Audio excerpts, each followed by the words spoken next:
Module 9, Innovations in AMD Treatment, Beyond Vision Restoration.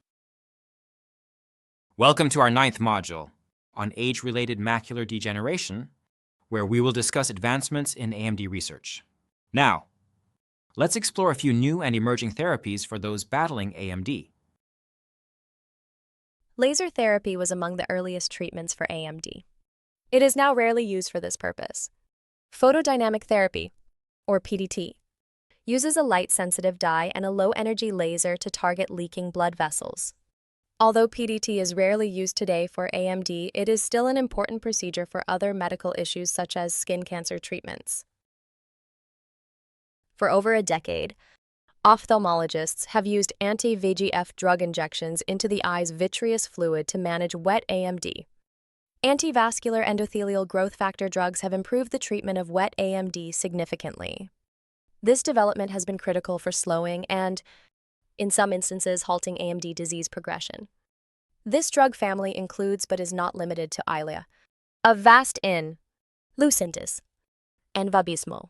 Each of them offers varying levels of effectiveness, cost, and side effects, so your retina specialist will help you choose which one best suits your needs. Present research is searching for even more effective solutions to slow or prevent vision loss from AMD. In dry AMD, where progressive central vision loss is common over time, researchers are interested in all options. Some of the research includes vitamins, improved injections, gene therapy, and stem cell replacement. The search for better treatments continues. One of the most recent AMD developments has been injection therapy for dry AMD. These injections slow the progression towards a blinding end stage called geographic atrophy. 2 FDA-approved drugs are Syfovre and Izervay.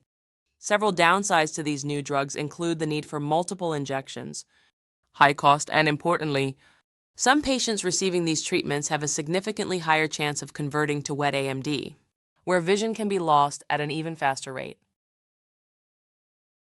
Gene therapy has been explored as a substitute to frequent injections.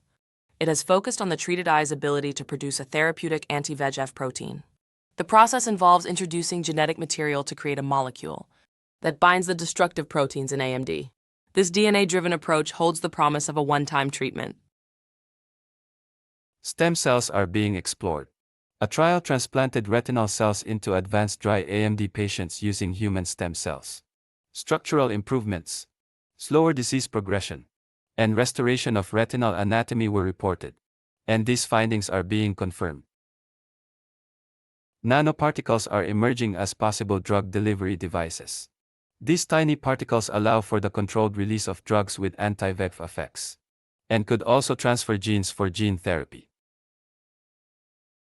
The so-called bionic eye using retinal chip technology has been shown to produce low levels of artificial vision.